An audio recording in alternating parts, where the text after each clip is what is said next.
He ruled like a king, wore black velvet like a signature, and filled his court with oil-drenched rituals, masked dancers, and gold-plated propaganda. But he wasn't a rapper. He was a medieval duke. Philip the Good walked so Diddy could run. And if you think that's a stretch, wait until you hear what they had in common. Secret mistresses, vanity armies, censorship squads, and an empire built entirely on fear, image, and obedience. This is not just a story about a hip-hop mogul or a forgotten ruler. It's about what happens when a man builds a myth so powerful he forgets who he is without it. Philip the Good, Duke of Burgundy from 1419 to 1467, didn't just rule, he curated. And not in the bureaucratic sense. He curated his image, his feasts, his fashion, his lovers, and even his political catastrophes with the flair of a man who understood optics centuries before Instagram. If Sean Diddy Combs is the poster child for extravagant power tangled with controversy in our time, then Philip was his medieval prototype, a man whose oil wasn't baby oil, but holy oil, whose parties were ceremonial feasts that made Versailles look like a potluck, and whose control over women, money, and narrative was just as obsessive, only executed in brocade and ermine. Let's start with the basics. Philip was born in 1396 to John the Fearless, a man who, spoiler alert, would not live up to his name, and inherited the title of Duke of Burgundy after his father was assassinated in 1419. At the time, Burgundy wasn't just a region of France, it was a powerhouse.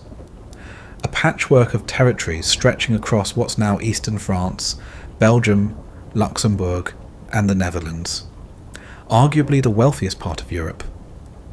Philip ruled over cities like Bruges and Ghent, hubs of finance and trade, where bankers wore fur indoors and tapestries were as common as wallpaper. This was not a dusty medieval duchy tucked behind a crumbling castle wall. This was the closest Europe had to Hollywood, Wall Street, and Las Vegas rolled into one. And Philip, much like Diddy, understood that power wasn't just about conquest, it was about performance. Philip's reign was marked by opulence that bordered on pathological. His court was a stage, every movement choreographed, every detail micromanaged. When he threw a feast, it wasn't just a meal. It was a 3-day spectacle featuring sculpted sugar cities, mechanical fountains spewing wine, and musicians so lavishly dressed they looked like gilded peacocks in boots. One banquet in Lille featured a massive pie from which a living boy emerged, a medieval pop-out performance worthy of Diddy's Super Bowl dreams. He understood entourage dynamics too. Philip surrounded himself with poets, courtiers, and yes, dozens of mistresses. He kept an elite corps of valets de chambre, the medieval equivalent of today's image consultants and Instagram photographers. These weren't just attendants, they were aesthetic engineers. They arranged Philip's outfits, often layered in jewel-toned silk and trimmed with fur from extinct animals, and helped orchestrate his entrances like stage managers for a one-man fashion week.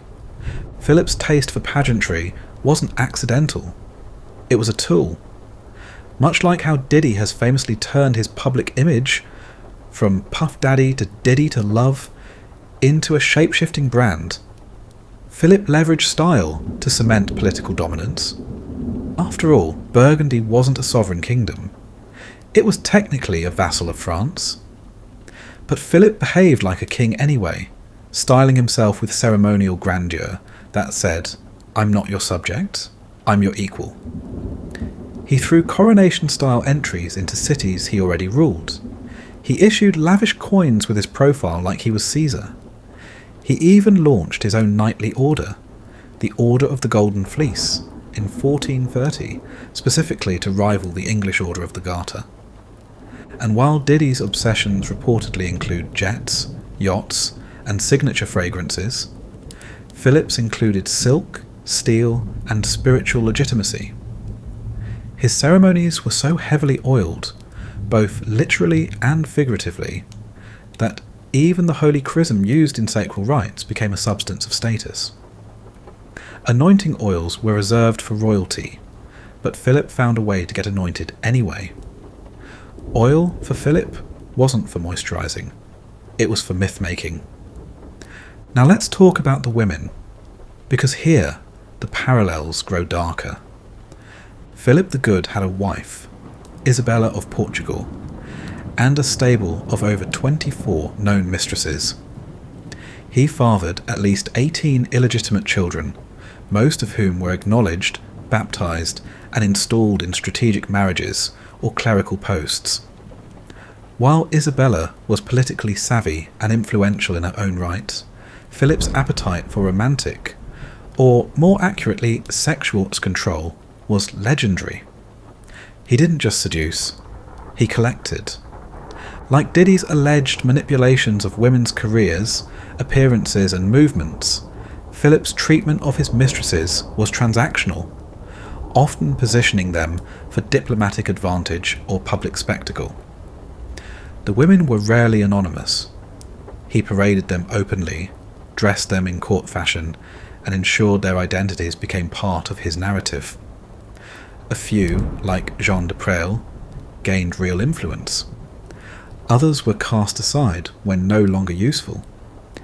Power and pleasure in Philip's court weren't separate. They were braided tightly. Like Diddy's infamous pool parties or controlled studio environments, Philip's court was a realm where social hierarchy, sexuality, and performance were inseparable. His mistresses weren't simply lovers. They were status signals, living ornaments, extensions of his dominance. And then there were the accusations. Now, we don't have police reports from the 15th century. There are no leaked surveillance tapes, no NDAs. But what we do have are patterns.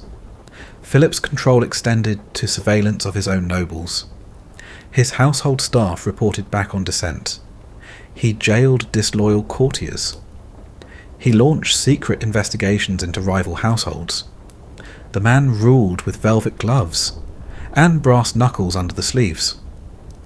His obsession with loyalty was extreme. One of the most chilling examples? The brutal punishment of traitors. When a noble named Robert de la Marck defied him, Philip had the man's estate seized and his relatives humiliated at court. This wasn't just politics, this was personal, vindictive, theatrical, and meant to send a message.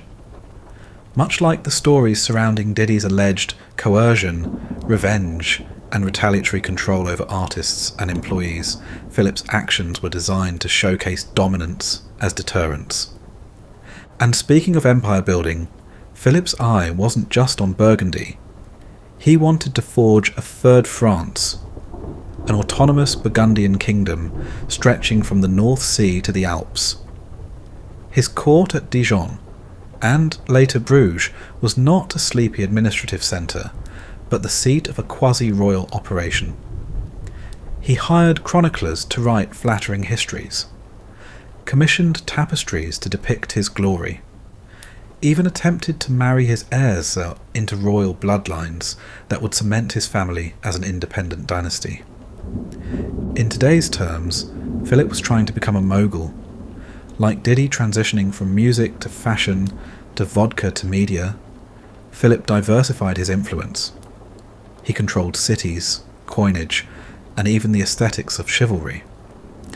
And just like Diddy is often described as controlling every inch of a room he enters, Philip was said to own the atmosphere of any court he visited. The lighting, the food, the music, the protocol, all bent to his preferences. Even in diplomacy, he styled negotiations like power plays. During the Congress of Arras in 1435, a critical peace negotiation during the 100 Years' War, Philip played France and England against each other like a modern mogul, pitting two record labels into a bidding war. He used the murder of his father, John the Fearless, killed by agents of the French Dauphin, as emotional and political leverage, only to reconcile with France when it suited his interests. Just as DIDDY has been accused of flipping alliances and ghosting collaborators once they've served their purpose, Philip wielded loyalty like a weapon. And then, of course, there's the oil, not baby oil. But if DIDDY is infamous for allegedly being slathered in oil during private parties, an odd, glistening symbol of control and indulgence, then Philip's use of oil was symbolic too. He used holy oil as a substitute for divine right. He wasn't born a king, but he made himself feel like one, by anointing his ceremonies with layers of sacred theatre. His golden fleece ceremonies were rich in liturgy and symbolism. His chapel at Dijon was a sensory experience. Incense, candles, velvet, and vestments soaked in ritual oil. In short, the man understood branding. He built a myth around himself that transcended his title. And like DIDDY, he blurred the line between real power and performative dominance. He didn't just rule, he made sure you saw him ruling, and that you remembered how it felt to be in his orbit, overwhelmed, flattered, and ever so slightly afraid. That's the beginning of the story. A duke with a king's ego. A man who turned his court into a curated ecosystem of wealth, spectacle, surveillance, and seduction. The original Bad Boy records, but with goblets, not champagne? Philip the Good had the money. He had the women. He had the image. But the real glue, the thing that made him not just powerful, but untouchable for decades, was his manipulation of narrative. This man didn't just commission paintings. He commissioned versions of himself. Flattering ones, majestic ones.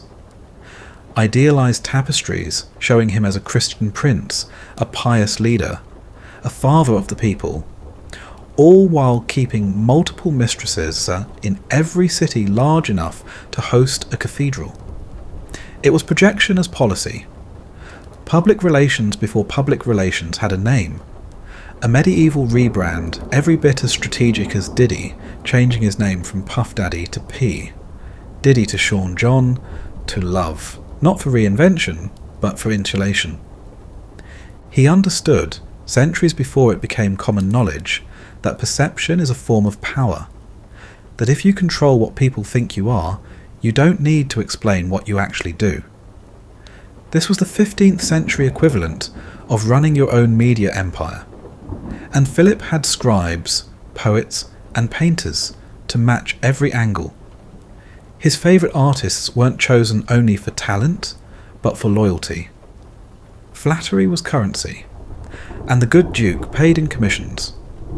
His portraits, always immaculate, rosy-cheeked, clean-shaven, nobly postured, dressed in sumptuous black, a colour so difficult and expensive to dye that it became a symbol of obscene wealth. If you could afford to look funereal at court, it meant you'd already won the game. But behind the silk and the script lay the control. And Philip's control wasn't limited to his image. It extended into family, inheritance, and succession, all of which he micromanaged like a label executive terrified his next hit wouldn't chart. Philip had one legitimate heir with Isabella, Charles the Bold. And Charles, as the name suggests, didn't exactly do subtle. But before Charles grew up into his own myth, Philip had already launched a dynasty of illegitimate children into positions of influence. This wasn't about love, it was about legacy insurance. Each child was a pawn, a walking alliance, a future bishop, a potential marriage contract. He gave them lands, titles and appointments. He built a parallel power structure made of bastards, a private reserve of influence just in case the official story went sour. Sound familiar? Because in modern terms, this is the blueprint of dynastic branding. Think of Diddy's heavily curated family image. Children with multiple women, carefully spotlighted in social media posts, styled like heirs to an empire, enrolled in schools of fame and finance before they can even sign a contract. Legacy, for both men, wasn't just blood. It was business, a continuity plan, an entourage that shared your DNA. And yet, Philip didn't only use people, he also bought silence. In the 15th century, this meant pensions, quiet postings, retreats to monasteries. A mistress who talked too much might find herself suddenly devout. A noble who challenged him might receive a generous estate, far, far away. This was hush money with candles and Latin, but it worked. His court functioned not because it was stable, but because it was padded.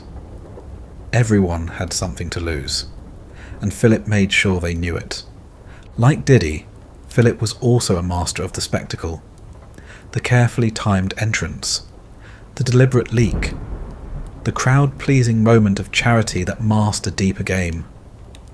He staged pageants and parades with actors playing virtues.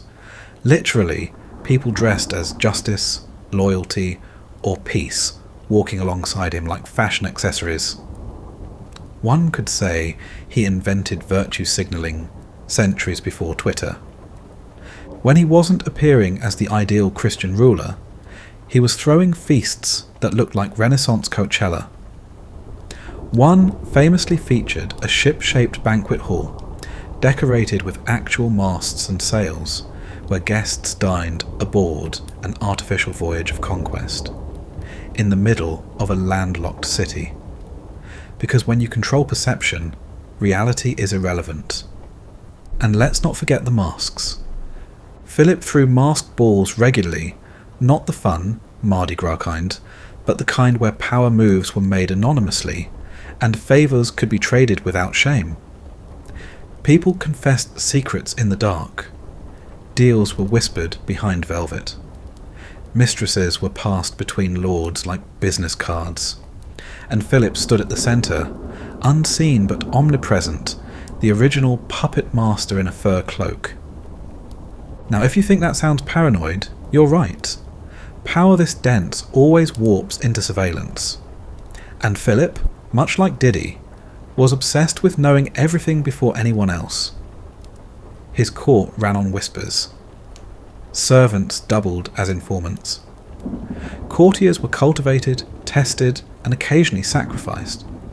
He kept his enemies close, then married them off, imprisoned them, or outlived them. Preferably all three.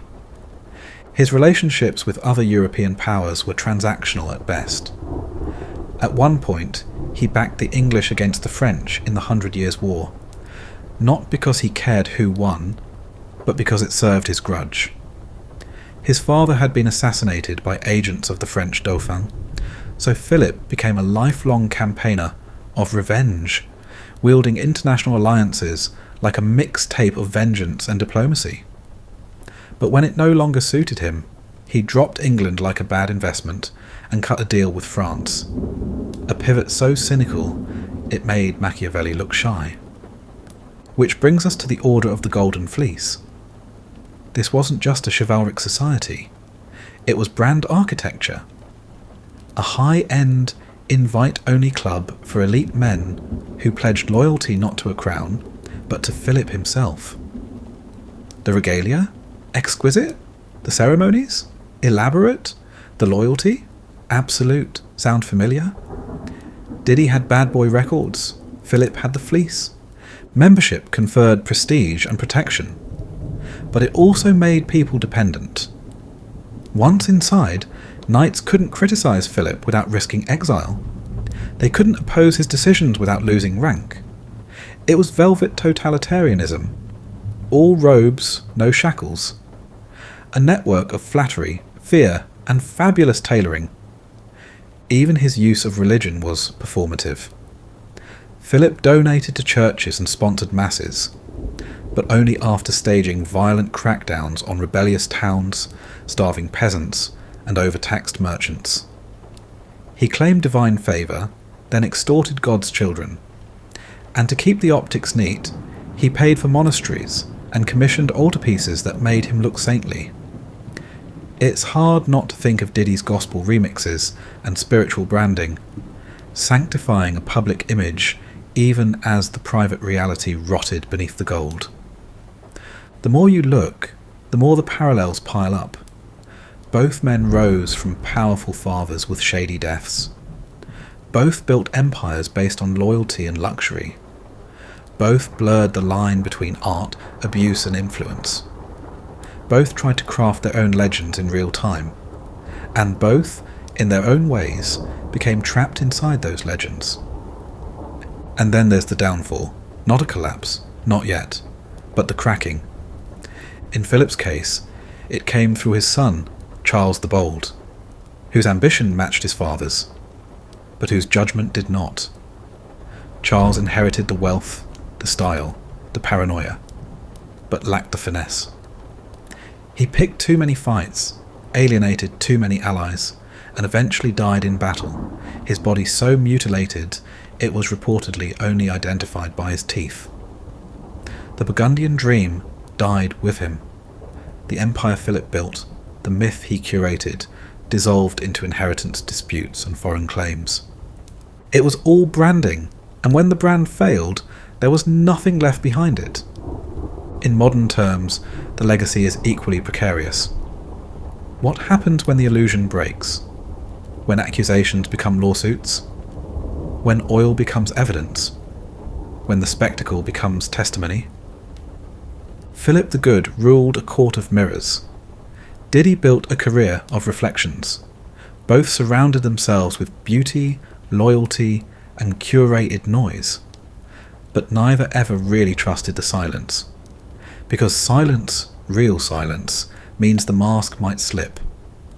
And in both courts, medieval or modern, nothing was more terrifying than being seen for who you actually are. To understand Philip the Good's grip on Burgundy, you have to understand the economics of spectacle. This wasn't a man who ruled through brute force alone. He ruled by owning the means of display. Wealth wasn't just accumulated, it was performed. Every coin spent was a message. Every tapestry woven, every pearl sewn onto a doublet, every gold leaf pressed onto a manuscript whispered the same thing. I am inevitable. Philip's Burgundy was not a kingdom by name, but it behaved like one in every other respect. He had no crown, but he built a court that eclipsed most monarchies in Europe. Dijon, Bruges, Lille, these weren't backwaters. They were financial hubs. And Philip turned them into centres of luxury so decadent they made the French court nervous. He poured money into festivals, tournaments, architectural projects, and cultural commissions at a speed that modern moguls would describe as unsustainable. And that's exactly what he wanted. Not sustainability, but supremacy. Much like Diddy's notorious spending, armoured cars, solid gold bath fixtures, private jets flown to pick up cheesecakes. Philip understood that waste, if done correctly, signals power. His goal wasn't just to live richly, it was to live too richly to be challenged. The financial records from Philip's reign read like the expenses of a god king with a shopping addiction. Silks imported from Italy, furs from Russia, dyes from the Levant. Musicians from anywhere they cost the most.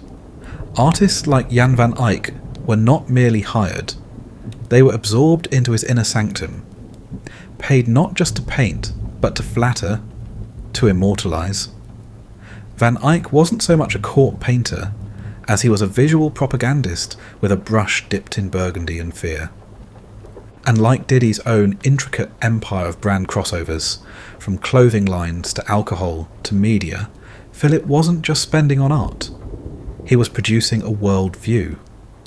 Every coin bearing his image, every banquet reenacting his greatness, Every chapel panel depicting his piety was a component in a controlled cultural ecosystem. He was in the business of influence long before Instagram made it literal. But there was a hidden engine beneath this theatre, the brutal, bureaucratic machinery of censorship and control. Philip didn't tolerate dissent. He didn't need to. He owned the narrative pipeline.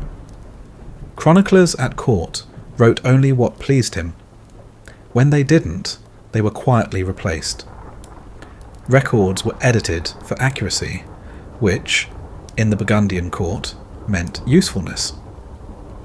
He presided over scribes like a modern media mogul overseeing his PR team.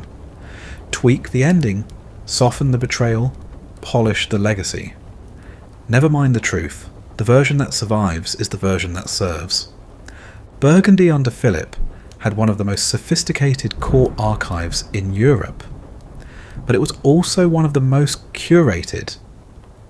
He wasn't interested in messy realities. He wanted stories that stuck. That's why so few records exist of failed policies, famine uprisings, or inconvenient scandals involving his mistresses or military losses. They were burned, rewritten, or buried under more flattering episodes. Much like Diddy's long career of re-narrativizing every public scandal, flipping lawsuits into albums, exes into press tours, violence into performance art, Philip turned every potential stain into a badge. He even had a team of clerics trained to retroactively justify his political decisions with divine logic. Conquered city? It was God's will. Crushed rebellion? A holy punishment. Every act, no matter how brutal, came cloaked in liturgical velvet. He was also a pioneer of public distraction. When tax revolts erupted in cities like Ghent, he didn't just dispatch troops. He staged elaborate parades, threw festivals, lowered grain prices temporarily, and flooded the city with performances. Bread and circuses. Centuries before the phrase was coined. Control the food. Control the noise. Control the mood. Diddy throws a yacht party during a scandal. Philip commissioned an embroidery sequence of his victory parade. The technique never changes. Only the century. But even more fascinating than Philip's control of art and money was his use of diplomacy as a weapon. He didn't just negotiate, he seduced. One court at a time. Philip's most famous diplomatic triumph wasn't on the battlefield. It was the Congress of Arras in 1435, where he brokered peace with Charles VII of France, ending years of bloody animosity between Burgundy and the crown that had assassinated his father. And how did he do it? By turning grief into currency. He leveraged his father's murder like a badge of nobility, demanding restitution in symbolic and material forms. He didn't just forgive, he monetized the gesture. A formal apology. A massive payment, land rights, prestige. He turned trauma into a settlement. A manoeuvre Diddy would probably admire, given his own history of flipping bad press into platinum records. But while Diddy sells records, Philip sold legitimacy. He didn't need to win every war. He just needed to look too elegant to lose. And as with any mogul, the image eventually became inseparable from the man. Philip no longer ruled Burgundy. Burgundy was Philip. His shadow stretched over every alleyway in Ghent, every merchant's ledger in Bruges, every church spire rising over the grey canals.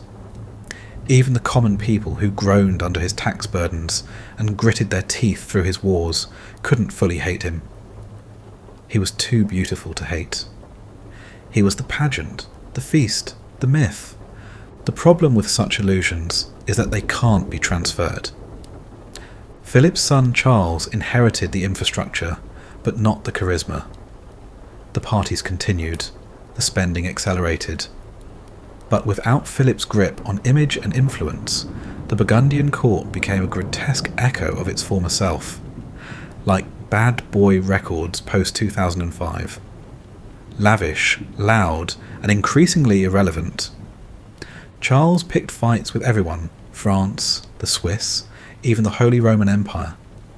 He died alone in a muddy field in Nancy, his body mutilated by enemy soldiers and left to freeze. The Burgundian inheritance fell into chaos, swallowed by France and the Habsburgs. The tapestries faded, the gold was melted, the brand collapsed. And just like that, the man who had once been the Diddy of medieval Europe, untouchable, enviable, soaked in oil and legacy, became a footnote in the history of failed empires. His story is a warning that power built on performance can't be passed down. That legacy made of mirrors shatters when the spotlight moves, and that the louder the empire sings about love, luxury, and loyalty, the more likely it is hiding something unspeakable beneath the velvet. By the time Philip entered the twilight of his reign, he was no longer just the Duke of Burgundy. He was Burgundy. The court didn't function beside him, it orbited him. Every financial decision, every marriage contract, every diplomatic whisper had to pass through the velvet sieve of his attention. And like many men who build empires from ego and oil, he began to believe in his own mythology. He wasn't aging, he was ripening. He wasn't consolidating power, he was sanctifying it. Each wrinkle on his face was treated like a sacred relic, painted flatteringly by court artists who knew better than to render what they actually saw. And the man in the mirror? Always pristine, youthful, eternal. A medieval Dorian grey draped in sable. But behind the gilded portraits, things were beginning to fray. Philip's obsessive focus on image, the endless festivals, the ceremonial entries, the pageants where he played the part of peacekeeper, patron, and prophet, had distracted him from something inconvenient, reality. The treasury was bleeding, the nobles were restless. His own son, Charles, was growing more erratic by the month. And yet Philip clung to the idea that his legacy was untouchable, that he could stage manage eternity. He commissioned elaborate chronicles of his reign, detailing every banquet, every treaty, every pious gesture, but rarely the failures. He dictated how he should be remembered, down to the language used in his funeral rites. Even in death, he wanted to control the lighting. Much like DIDDY, who's been accused of carefully curating every piece of his public legacy, from documentaries to ghost-written tributes, Philip believed that a man's story could be rigged. You just needed enough scribes, enough art, enough people paid not to ask questions. But history has a habit of squinting past the glitter. And what it sees in Philip's final years is not a god-king, but a man scrambling to hold the stage as the curtain frays. His court, once the envy of Europe, had become bloated and paranoid. Expenditures skyrocketed, diplomacy collapsed into vanity projects, and the dukedom's borders began to feel less like triumphs and more like burdens. Each new acquisition demanded more coin, more soldiers, more pageantry to justify the cost. And Philip, rather than downsize, doubled down. He threw more feasts, commissioned more tapestries, promoted more distant cousins to keep them loyal, all while pretending nothing was wrong. It's the same impulse behind celebrity moguls who, in the face of federal investigations, launch new brands. When threatened, some men retreat, others distract. Philip, like DIDDY, chose to dazzle. Meanwhile, Charles, the heir, was unravelling. Raised on a diet of entitlement and myth, he had learned all the wrong lessons from his father's rule. He inherited the aesthetics, but not the subtlety. Where Philip manoeuvred, Charles bullied. Where Philip seduced, Charles stormed. Burgundy under Charles wasn't a court. It was a powder keg with a velvet rope. Philip saw it happening, and like many ageing emperors who've built their world on control, he couldn't bear to hand over the keys.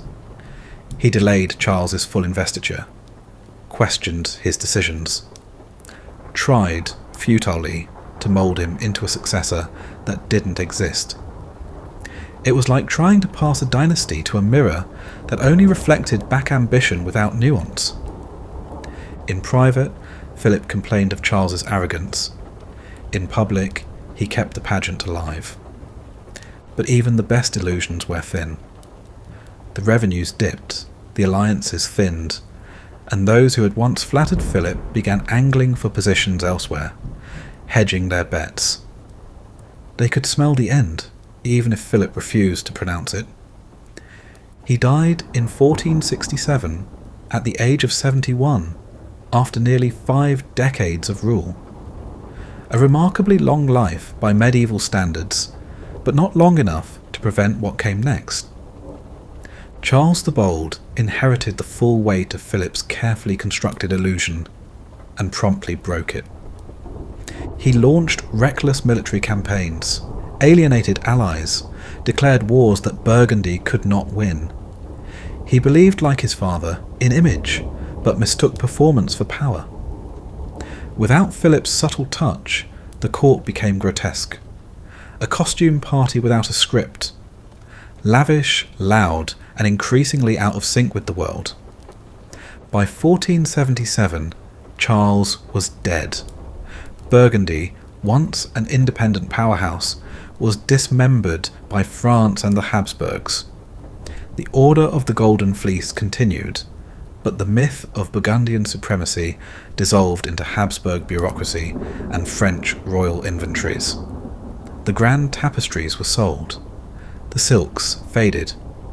The pageants were not restaged. And Philip? He became a historical curiosity. A duke who lived like a king, ruled like a mogul, and vanished like a hashtag. His tomb at Champmole was beautiful, of course. He had planned it himself, but history did not mourn him long. The world moved on, as it always does, leaving behind the fragrance of power and the silence that follows when the party's over. The parallels to Diddy's current predicament are almost eerie. A man once defined by influence, now encircled by lawsuits, documentaries, whispered accounts, and reappraisals. A mogul once untouchable, now recontextualized by a culture suddenly no longer willing to look the other way. And just like Philip, the empire may not collapse all at once, but piece by piece. A sponsorship dropped here, a lawsuit unsealed there, until the brand no longer shields the man, and what remains is something older, more dangerous, accountability. Because eventually, the oil rubs off, the candles burn out, the myth cracks, and underneath it all, the music, the banners, the perfumes, the golden threads, there's just a man, naked, afraid, and finally visible. Philip the Good once believed that legacy could be shaped by spectacle, that wealth could outlive truth, that you could control not only the world, but the way the world remembers you. Diddy may believe the same, but history, real history, has no publicist. It keeps the receipts. Every empire that begins in excess ends in audit. Whether it's medieval Burgundy or modern bad boy records, there comes a point when the ledgers speak louder than the legends. And for Philip the Good, that reckoning began not with rebellion, but with record keeping. See, the thing about building your legacy out of gold and theatrics is that someone, somewhere, has to foot the bill. Philip's court was the most expensive in Europe, not because it had to be, but because it wanted to be. It was ambition dressed in velvet, power scented with rosewater. He demanded the best food, the finest cloth, the most exotic animals for his banquets. Camels, leopards, lions. Creatures so far removed from everyday life that their mere presence whispered, "This man has conquered the distance between fantasy and fact." But while Philip floated through illusion, his accountants drowned in logistics. Burgundian tax systems, once efficient, even innovative, became bloated and unbalanced. Cities like Ghent and Bruges were bled dry to fund spectacles they were not invited to. Peasants paid for peacocks they'd never see. Meanwhile, Philip's treasury operated like a modern media company in denial, constantly refinancing its own excess. It's not unlike Diddy's reported web of shell companies, overlapping business ventures, and NDAs designed less to protect innovation and more to obscure liability. Both men mastered the art of the flex, but neither prepared for the forensic phase, when the show's over and someone starts checking receipts. And the show really was everything. Philip's sense of drama wasn't limited to fashion or feasts. He politicised aesthetic itself. If Diddy is infamous for vibe curating rooms, allegedly controlling lighting, music, even scent before entering, then Philip was the blueprint. When he rode into a city, flowers were strewn in the streets, musicians played him in, and the citizens were often compelled to appear in pre-approved formations. His entrances weren't visits, they were episodes. Think medieval Coachella meets state propaganda. He once entered Paris in 1431 in a procession so long it took half a day to pass. His robes trailed behind him for feet. His horse was embroidered. The air smelled of frankincense and fear. And all of it was meticulously orchestrated to remind people not just that he ruled, but that he deserved to. The goal wasn't just admiration, it was submission. Psychological warfare in silk, but even pageantry has a shelf life. And Philip's obsession with atmosphere eventually made him a prisoner of his own performance. He couldn't appear in public without a production team. His private life was a myth. His court, once a place of innovation, became a carousel of flatterers, yes men, and aesthetes with no real power. It was Versailles a century early, minus the plumbing. And beneath that golden surface, the machinery was breaking. Rebellions flared in cities where taxes outpaced wages. Mercenaries hired to project strength became liabilities when unpaid. The church, once an ally, began to eye his decadence with unease. Even his allies in France and the Holy Roman Empire began to regard Burgundy as a beautiful distraction rather than a real power. Philip didn't notice, or pretended not to. Like Diddy allegedly doubling down on extravagance, while legal and personal allegations swirled, Philip kept the party going. He created new honours, held longer festivals, commissioned grander paintings. He escalated the myth in hopes it might outpace the truth. But myths don't last forever. They ossify, then they crack. After his death, Charles the Bold inherited the stage, but not the script. The court that once thrived on subtle intimidation devolved into open arrogance. Charles picked fights with seasoned generals. He insulted allies in public. He marched into battles with banners instead of plans. He tried to turn pageantry into policy, and it killed him. And with his death, the entire Burgundian illusion shattered. Cities rebelled. France and the Habsburgs seized territory. The treasury was raided. The carefully constructed legend of Philip the Good became a cautionary tale, footnoted by the reality it tried to obscure. It's a rhythm as old as empire. Excess gives way to audit. Myth gives way to memory. Men who believe they can choreograph their legacy to the last image often forget that history is an improviser. It rewrites. It reveals. And when the rewrites come, they're merciless.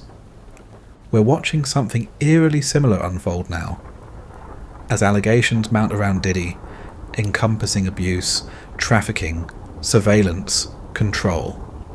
the legend begins to warp. The narrative bends. Once adoring fans, former collaborators, employees, they don't whisper anymore. They talk. And the myth of the mogul who made the music scene into a kingdom is now being dissected by lawyers, journalists, and a very different kind of chronicler. Philip had tapestries. Diddy has TMZ. But the principle is the same. For both men, the final battle isn't on the field or the charts. It's in the archives. Who controls the version that survives? Philip tried to buy eternity through beauty. Diddy, allegedly, through fear. Both wrapped power in charm. Both curated loyalty with gifts and guilt. And both, in the end, risk being remembered not for what they built, but for what they buried. Because legacy isn't just what you create, it's what survives you, unfiltered. And unfiltered stories tend to sting. The strange thing about power, real power, is how quickly it becomes performance. Once you start curating your myth, you don't get to stop. Philip the Good built his legend with velvet and scripture. Diddy built his with platinum albums and fragrance ads. But at the core of both was the same unspoken truth. They weren't just building careers. They were building versions of themselves that the world would agree to believe. Philip's version went something like this. He was a pious, refined, and merciful ruler. A duke of taste and tact. A man born to reconcile chaos with ceremony.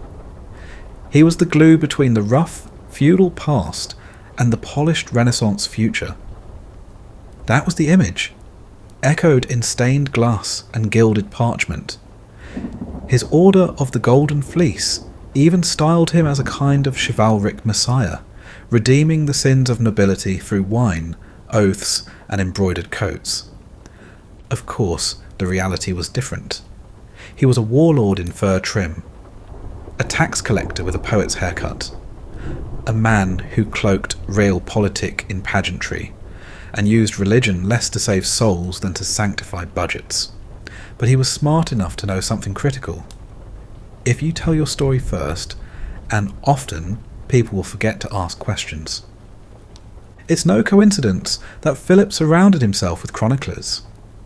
These weren't just court historians, they were propagandists, paid well, kept close, and encouraged to write not what was true, but what was useful. The chronicles that survive from his reign are soaked in stylized language. Righteousness, valour, providence. But they rarely mention famine, cruelty, or dissent. The uncomfortable parts are buried beneath layers of pageantry, like mould under a velvet altar cloth. This is the same playbook used by modern moguls. Diddy's rise wasn't just about music, it was about myth. From the beginning, his public story was sharp-edged and tightly rehearsed. The hungry intern who slept on studio floors, outworked everyone, revolutionized hip-hop fashion, and redefined black excellence through swagger and sweat. It's not that this narrative is false, it's that it's chosen, emphasized, polished for resale. What's left out are the bodies, the rumours, the payoffs, the fear. Just like Philip, Diddy has long operated with two realities, the one on display and the one behind the curtain. And both men made the same mistake. They thought they could control both indefinitely. But legacy is a leaky boat. No matter how much gold you bolt to the hull, water eventually finds its way in. And when it does, it's not your version that floats, it's everyone else's. Consider the way Philip's legacy unravelled. For decades after his death, his image remained pristine in official records. He was still Philip the Good, not Philip the Lavish, or Philip the Manipulative. But then came the letters, the financial ledgers, the marginalia in forgotten clerical journals, bits and fragments that didn't match the myth, pieces of correspondence from frustrated nobles, silent records of missing funds. abrupt transfers of power that smelled of coercion. Over time, historians began to piece together a fuller, less flattering portrait. A ruler who weaponized ceremony. A man who hoarded loyalty by binding his enemies in silk instead of chains. Someone who confused the aesthetics of virtue with the practice of it. We're seeing a similar turn now, in real time, with Diddy. The myth is eroding. Not all at once, but in fragments. First, there were whispers. Then lawsuits. Then security footage. Each piece alone might have been survivable, but together they form a counter-narrative. Not the visionary genius, but the controlling figure behind a gilded cage. Not the benevolent mogul, but the gatekeeper of a culture built on intimidation, image management, and enforced silence. And here's the kicker. Once the audience starts seeing the seams, they don't stop. Every flex becomes suspicious. Every throwback clip, every puffed-up tribute starts to read like foreshadowing. Even the old hits sound different. Just like historians now look at Philip's elaborate feasts and see desperation masked as triumph, modern listeners begin to wonder what, exactly, was happening between the verses. That's the real collapse. Not financial, not even legal, narrative. Because when you lose control of your story, when people stop repeating your version and start telling their own, that's when the power really vanishes. Philip thought legacy was what you left behind. Diddy probably thought the same. But legacy isn't left, it's taken. By the people who survive you.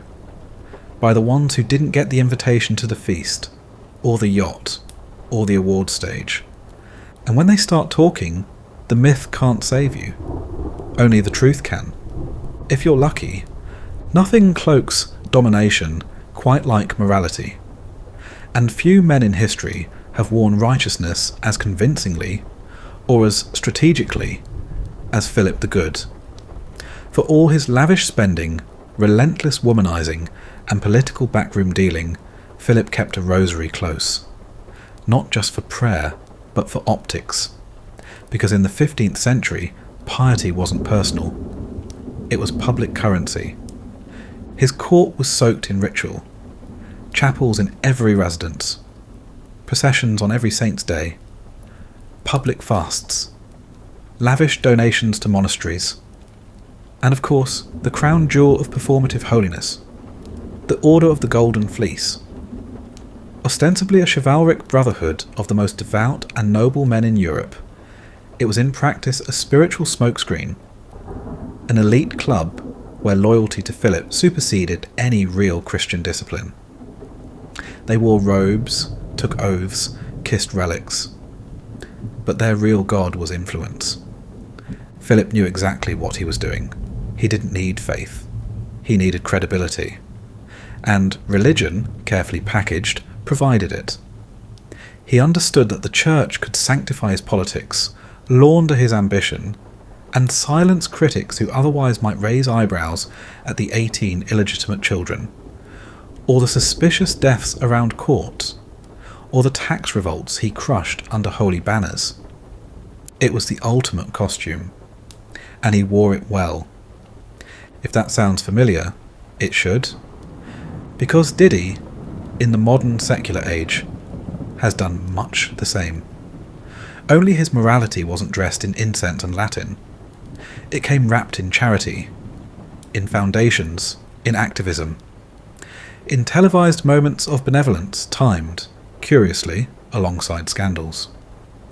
Take the image of Diddy in recent years, speaking about empowerment, black excellence, the importance of ownership, legacy, giving back to the culture.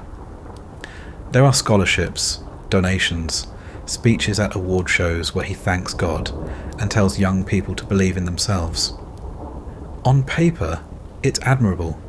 On video, it plays well. But increasingly, those gestures sit uneasily beside the allegations, the lawsuits, the coercion claims, the shadows cast by former employees, artists, and partners. Like Philip, Diddy's virtue arrives precisely when scrutiny peaks. It's not that the good deeds didn't happen, they did, but the pattern mirrors the same medieval trick: virtue as counterweight. Public morality used as ballast to keep the darker truth from surfacing. And like Philip, Diddy built institutions around it. Not just charitable arms, but literal structures of narrative control. PR teams, legal firewalls, celebration events that doubled as reminders of his place in the hierarchy. The message was always the same: I am not just rich, I am righteous. And if you challenged that, you weren't just a critic, you were a heretic. In Philip's time, questioning the Duke's virtue could get you exiled, imprisoned, or quietly disappeared. In Diddy's orbit, it could get you blackballed, labelled ungrateful, silenced through contracts, settlements, or simply drowned out by the noise machine. But what both men seem to miss, or maybe just underestimated, is that morality, once weaponized, becomes brittle. Real virtue doesn't need constant reinforcement, but a performance? That has to be maintained, rehearsed, defended, at great cost. Philip's religious posturing eventually rang hollow. As his wars dragged on, as cities starved, and as court rumours spread, people began to see the gaps between sermon and strategy.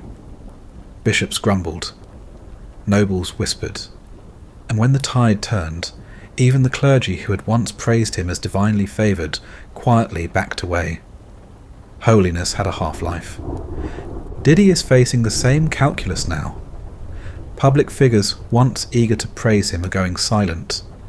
Brands are re-evaluating partnerships.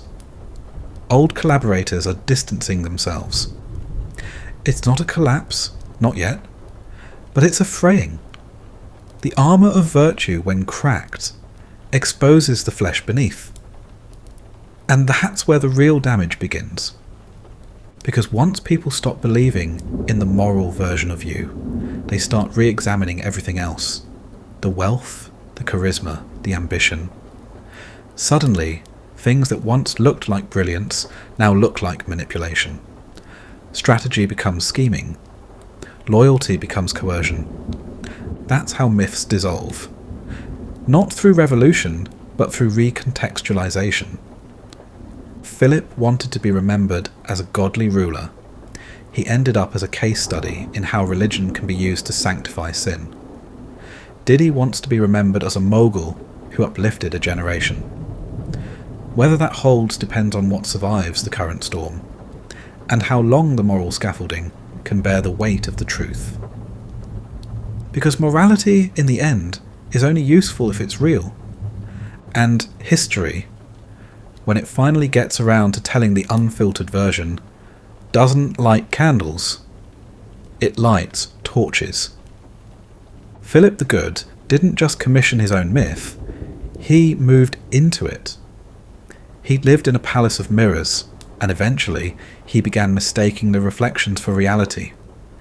It's a pattern we've seen before, but rarely with this much embroidery.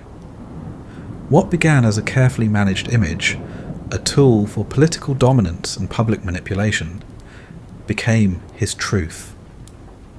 Not because it was accurate, but because no one dared remind him otherwise. In the early days of his reign, Philip had wielded narrative like a sword. He took power after his father, John the Fearless, was murdered in cold blood on a bridge by French loyalists.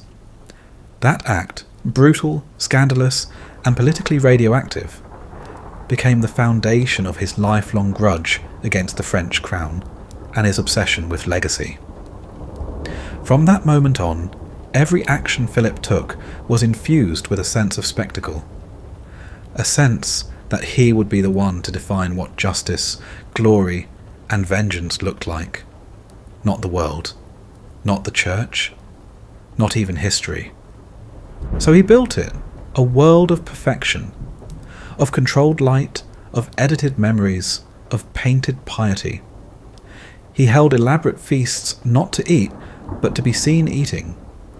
He wore black velvet not for mourning, but because it was the most expensive dye available, darker, rarer, and more subtle than royal purple. He surrounded himself with loyalists dressed as virtues and mistresses dressed as metaphor, and as the years wore on, those masks hardened. By the time Philip was in his 60s, the line between man and myth had long since vanished.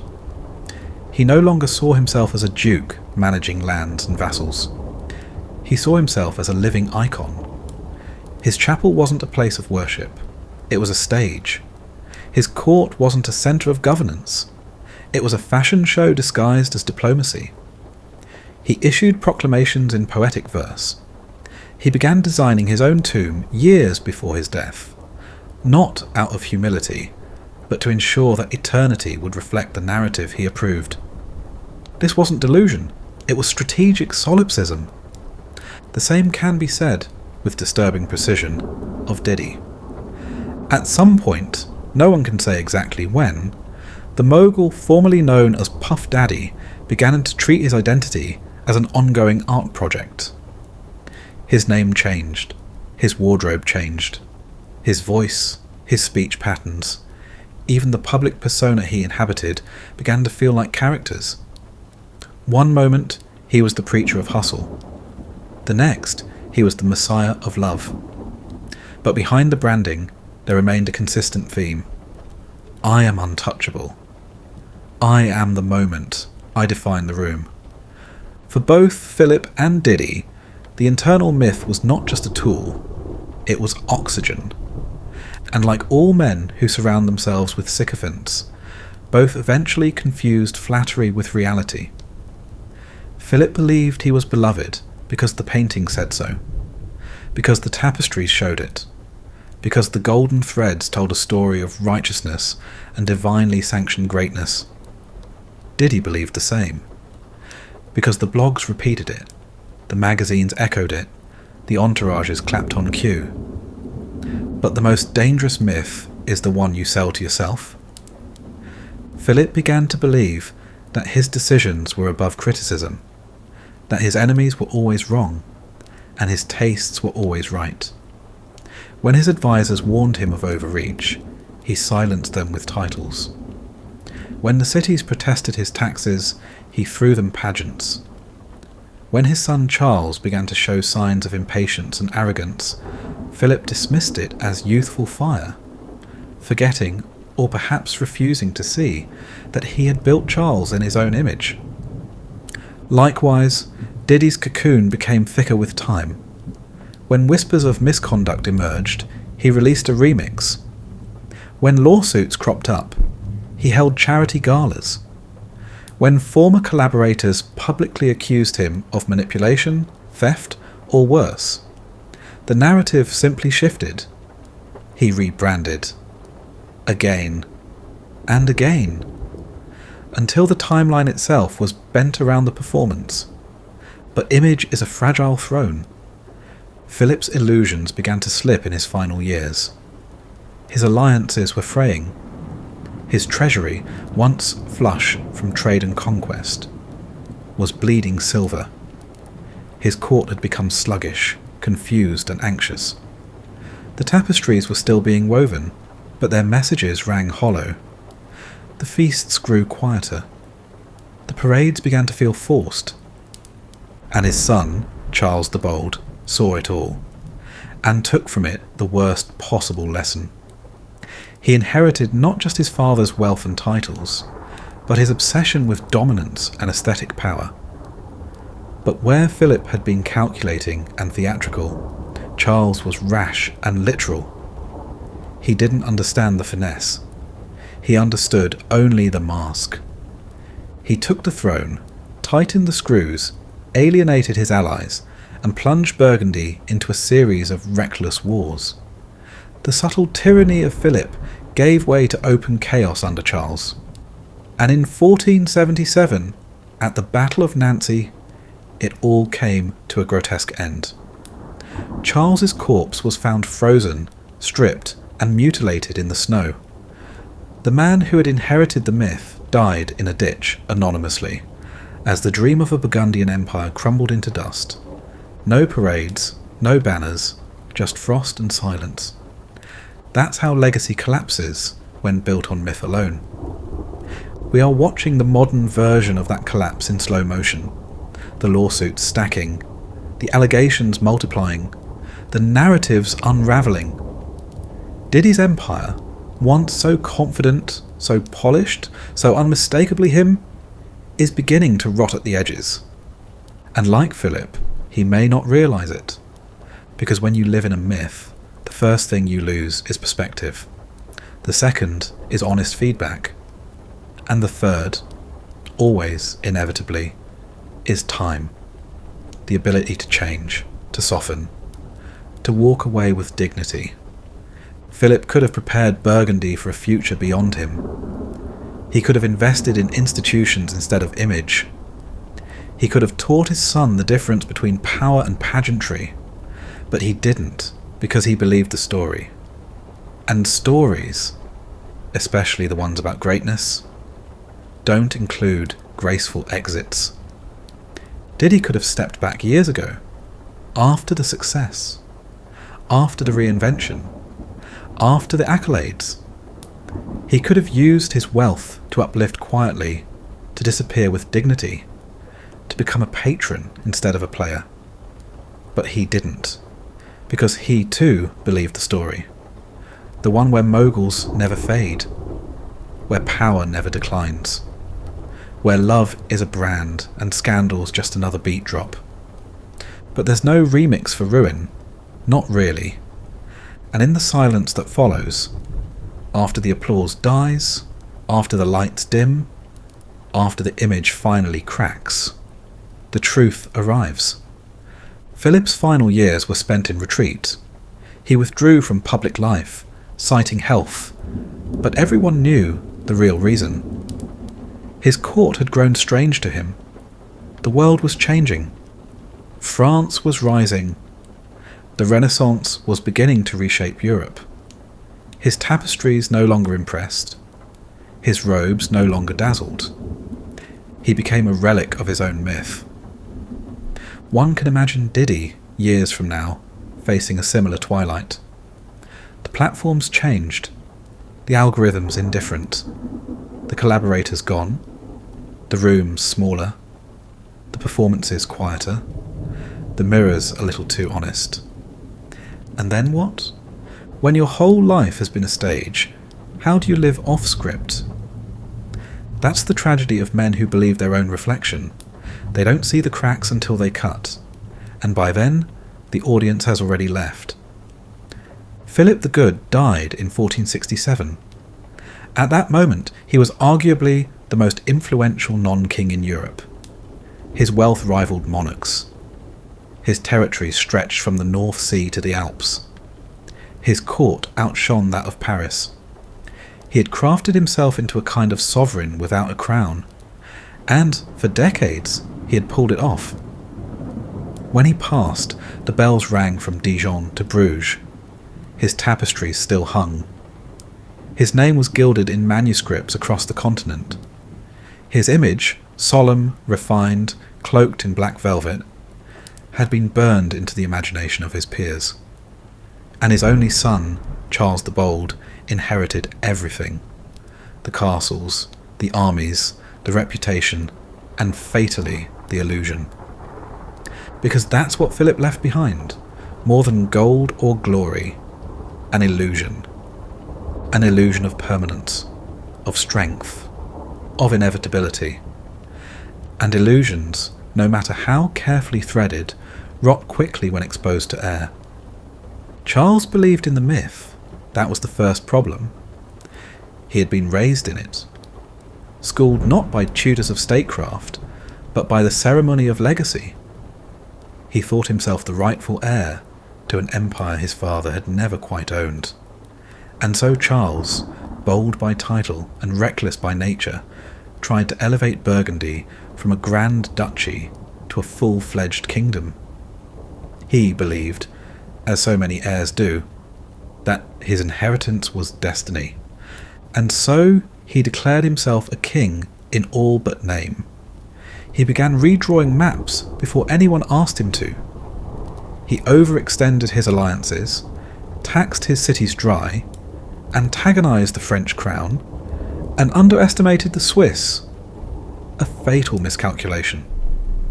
Where Philip had used spectacle as strategy, Charles used it as a shield. And in 1477 it shattered. The Battle of Nancy was a massacre. Charles, once dressed in the finest armour money could commission, was found dead in the snow, half naked and mutilated, his body torn apart by scavengers and soldiers alike. The man who had inherited the myth of Burgundy lay frozen in a ditch, stripped of both dignity and delusion. That was the moment the dream died. Not with rebellion, not with fire, but with silence. With a corpse alone in the frost, unrecognised except by a scar and a dentist's memory. Burgundy had no plan beyond its myth. Philip's world was never meant to function without him. The court he had built wasn't a government, it was a stage. Its actors knew their lines only so long as the playwright lived. Once he was gone, the entire machine stalled, cities rebelled, nobles defected, lands were seized. France and the Habsburgs divided the body of the Burgundian state like carrion birds at a royal banquet. The palaces still stood, but they were hollow. The scrolls still bore his signature, but the ink had faded.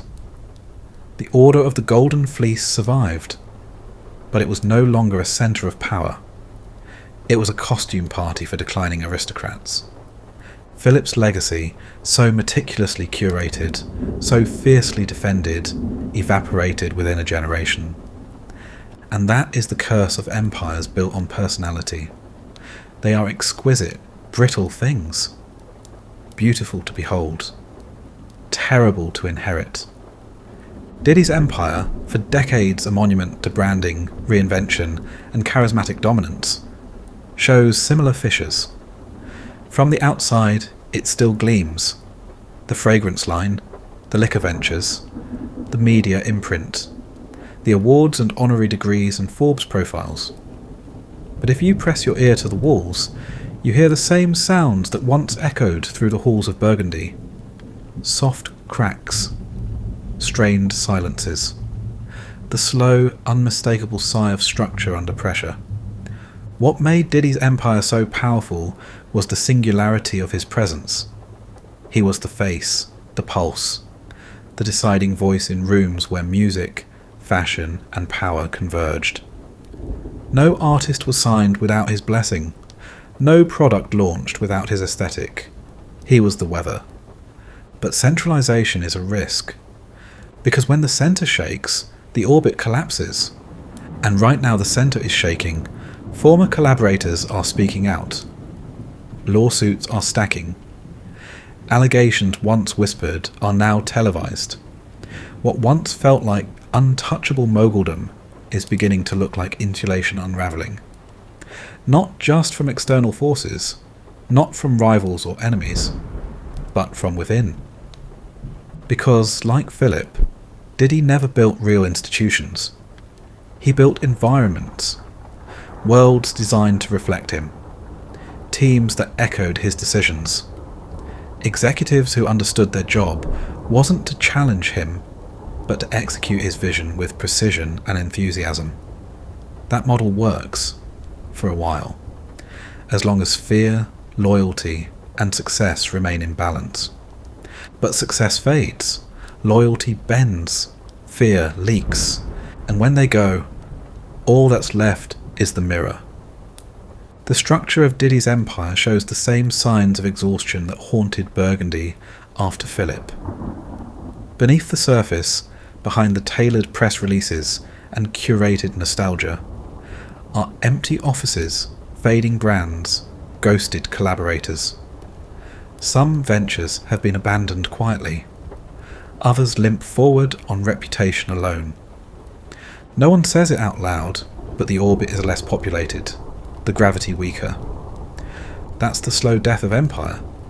not with explosions, but with absence. Burgundy's end was not a fall, it was a disappearance. One day it was the most dazzling court in Europe. The next it was a ghost, mentioned in footnotes, remembered only in tapestries. The same fate may await Diddy's kingdom. Because legacy isn't about noise, it's about endurance. And endurance cannot be forged in spectacle alone. It requires humility, accountability, systems that can survive the departure or the downfall of the founder. Philip the Good never imagined his son would lead the duchy to ruin. He believed the narrative would carry them forward. That image could substitute for infrastructure. That loyalty could outlast scrutiny. But narratives, like currency, inflate, and eventually someone asks for the receipt. That time has come for Diddy. His public image, once bulletproof, is now porous. People are revisiting old interviews, recontextualizing past behaviour. Collaborators who once stayed quiet are beginning to speak with detail, with dates, with clarity. The lawsuits are not mere headlines. They are depositions, evidence logs, sealed testimonies. And the myth, the carefully constructed image of the tireless visionary mogul, is beginning to buckle under the weight of reality. If this empire falls, it won't be because of one lawsuit or one scandal. It'll be because the foundation was never meant to be permanent. It was meant to dazzle, to dominate, but not to last. Philip ruled for nearly 50 years. He built castles, libraries, diplomatic networks. But when he died, none of it could withstand his absence. The system was ornamental, the myth unsustainable. His death revealed what had always been true. The empire was a man, not a state, and men are mortal. Diddy's rule over pop culture has lasted nearly as long. He's shaped generations, shifted aesthetics, but his dominance, too, is rooted in his presence. And now, with each new allegation, that presence is compromised. What comes next isn't certain, but the trajectory is familiar. The silence after the scandal, the withdrawal of brands, the distancing of former allies, the memory of power lingering, but the power itself gone. That's how legacy erodes, not with a bang, but with forgetting. The palaces of Burgundy still stand in fragments, stone and moss and empty halls. Tourists walk through, take pictures, marvel at the ruins, but no one remembers the laws, the policies, the infrastructure. Only the name, Philip the Good. The irony of that title grows louder with each passing century. Diddy's legacy may follow a similar arc. There will be articles, documentaries, perhaps apologies, or perhaps just silence. And eventually he will become what all self-made empires become when they fall.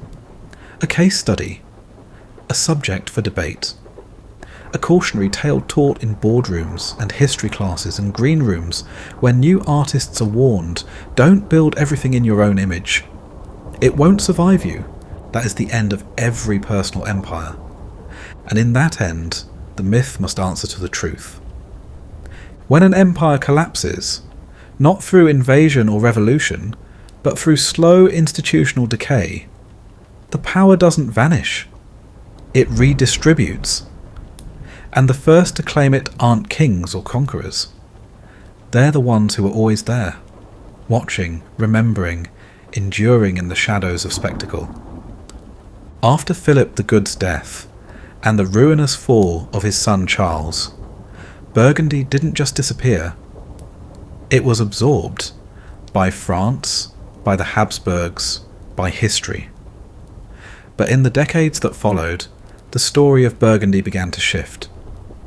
Chroniclers no longer wrote under duress. Monks, scribes, and displaced officials started telling different versions, quieter, less flattering ones. They described the tax burdens that funded Philip's parties, the mistresses who whispered in his shadow, the merchants ruined by his vanity, the peasants who watched golden feasts roll by while they starved outside the castle gates. And just like that, the myth began to molt. Philip the Good, once chiselled into Europe's memory as a pious, elegant steward of culture, was reappraised as something else, a man of excess, a political narcissist, a master of illusion who built the most luxurious house of cards in medieval Europe. His story no longer belonged to him, and neither will Diddy's. Because when the scaffolding of celebrity finally drops, when lawyers stop blocking interviews, and settlements expire, and NDAs are broken not out of bravery but because the silence has become unbearable, the ones who were kept outside the narrative start building their own. Former collaborators, assistants, romantic partners, staffers who saw too much. Artists who were chewed up and discarded. They don't just remember, they begin to testify. And this shift in authorship is profound, because the myth loses its author. And when a myth loses its author, it becomes history. And history is brutal. Diddy has spent his career at the centre of his own creation myth. The Harlem-born hustler who slept on studio floors, outworked every rival, and transformed himself into a cultural titan. It's a myth that inspired millions, for a time, rightly so. But in myth-making, control is everything. And now, he no longer has it. The emerging stories are not curated. They are not well lit. They are not auto-tuned. They come with tears, police reports, affidavits, screenshots. And they speak of a different man. A man whose charm concealed menace, whose power enabled abuse, whose empire ran on fear as much as vision. It is difficult to exaggerate how quickly a narrative turns when silence breaks. What once was legacy becomes liability. What once felt aspirational becomes predatory. And what once seemed untouchable becomes grotesquely familiar. Just another story of unchecked power devouring itself. Philip never had to face this reckoning in life. He died before the reappraisals, before the empire crumbled. But in death, he was unmasked. Over time, the velvet softened, the gold peeled, the portraits lost their magic, and in their place came a new consensus. Not a tyrant, perhaps, but not the saint he had staged either. Just a man, flawed, fearful, obsessed with himself, and ultimately forgotten by the world he thought he ruled forever. Diddy's reckoning, by contrast, is happening in real time, and it's messier, because modern culture still flirts with redemption. It wants to believe in comebacks, in apologies, in rebrands. But there comes a point, and he may be near it, when no remix will suffice. When every new version of the myth feels insulting. When silence becomes less a refuge and more an admission. In that vacuum, others take the pen. And the power, this is how reputations shift from curated to collective. One story becomes 10, 10 become 50. Eventually, the original myth is so outnumbered that it drowns. You can't edit history once it becomes crowdsourced. You can't stage manage memory when it lives in the mouths of the people you silence. That's what happened to Philip. The myth he crafted died not because it was false, but because it was lonely. No one wanted to keep repeating it. Not even those who once benefited. And so it was replaced. By smaller stories, more human ones. By the people who had waited patiently to be heard. We're beginning to see that process with Diddy. Already the tone of commentary is shifting. The language once used to describe him, mogul, genius, icon, now feels ironic, tinged with suspicion. Clips that once showcased charisma are being reviewed like crime scene footage. Moments of excellence are recast as examples of control. Every piece of the original myth is now double-coded, no longer symbols of brilliance, but of unchecked power masquerading as brilliance. And that's the key. Once power is exposed as performance, every detail becomes damning.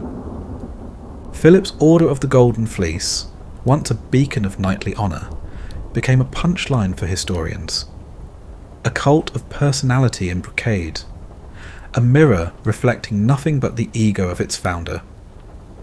The same fate may await Diddy's various ventures. His label, his fashion, his foundations. All reinterpreted not as milestones, but mechanisms. Tools for domination, camouflage and silence. This isn't cancel culture. It's correction. And it happens to all myths eventually. The moment you stop owning the story, it starts owning you. What's left in the end is not what you said. It's what others say about you when you're no longer in the room. Philip couldn't hear it. Diddy still might. But the noise is rising, and history, brutal, indifferent, and deeply curious, is already taking notes. The final stage of myth collapse isn't rage, it's revision. Desperate, self-soothing revision. It always comes after the loss of narrative control. After the lawsuits are public, the allies are gone, the silence has cracked. The myth's architect, now cornered, attempts one last manoeuvre to reframe, to retell, to remind the world of the good times. The first hits. The old victories. The nostalgia. Remember what I built, they whisper, even as the walls around them crumble.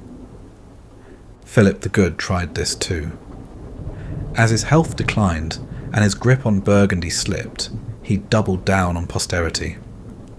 He oversaw the final drafts of his court chronicles, ordered his scribes to polish his official biography, personally commissioned artworks that depicted him not as a ruler, but as a patriarch, surrounded by loyal knights, adoring clergy, golden fleece, and obedient heirs. His image was everywhere, in prayer books, on coins, even etched into stained glass in chapels he funded. It wasn't history, it was marketing, legacy by design. And it didn't work, because once the illusion breaks, the legacy it supported collapses under the weight of scrutiny. The audiences that once clapped politely start asking questions, and the image, no matter how gold-leafed, begins to look like a mask. This is exactly the stage Diddy now appears to be entering. Faced with allegations ranging from coercion to trafficking, his response has not been accountability. It has been curation, carefully worded denials, strategic posts, flashbacks to career highs, reminders of his philanthropy, his awards, his status as a cultural architect. The language is unmistakable. Look what I gave you, don't take it away. But power built on image always assumes image is enough. It's not. Because once legacy has been challenged by truth, it becomes a negotiation. And that negotiation isn't held in boardrooms. It's held in public memory, in headlines, in group chats, in college lectures, in rap lyrics, in the corners of the internet where people remember everything. Not just what you said, but what you did when you thought no one was looking.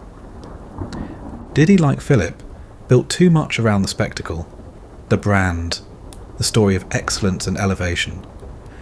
And now, with that story faltering, he's scrambling to make the legacy itself the last line of defence.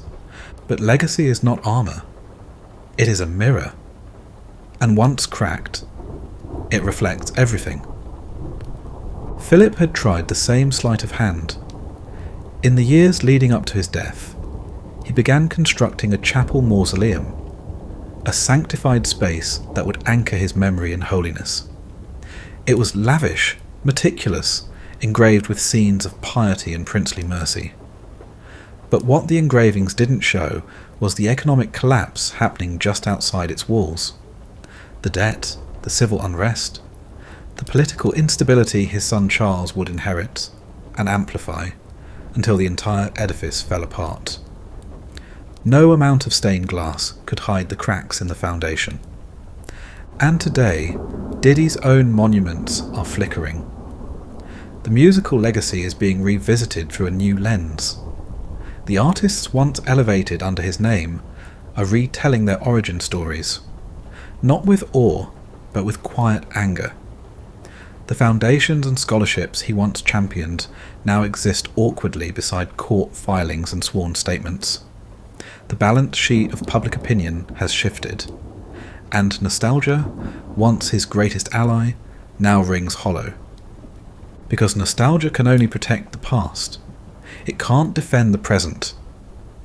Philip had tried to freeze time, to preserve his reign in amber. But once Burgundy fell, the world didn't mourn the loss of his duchy. It moved on. The palaces became museums. The records were revised. His name survived, yes, but stripped of reverence. He became a study in overreach. A man whose obsession with legacy blinded him to collapse. A warning, not a model. Diddy may face the same fate. His last defense, the legacy of what he built, is already under forensic review. People are asking who really benefited, who paid the price, what was protected, and what was hidden. And as each new accusation surfaces, the foundation beneath that legacy sinks further. This is the inevitable result of silence being broken. The legacy must answer for the silence. Philip's desperate effort to define his memory failed because legacy is never defined by the man who built it. It's defined by the people who survive him. The same is true today. And Diddy, once the master of narrative, may now discover the limits of his reach.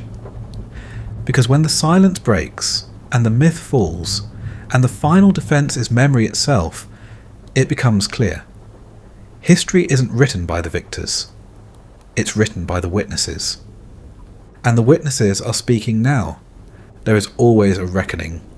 Once the empire collapses, once the self-written myths erode, the monuments fade, and the curated versions of history lose their audience, something strange and powerful begins to stir.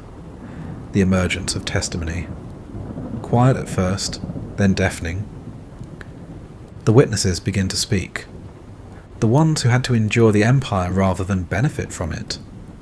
The ones who saw the velvet up close and knew how it chafed. The women who weren't in the portraits. The servants who refilled the goblets but were never counted. The artists who didn't get credited. The collaborators who were discarded the moment their usefulness ended. They begin to say, here's what actually happened. And that's when legacy breaks beyond repair.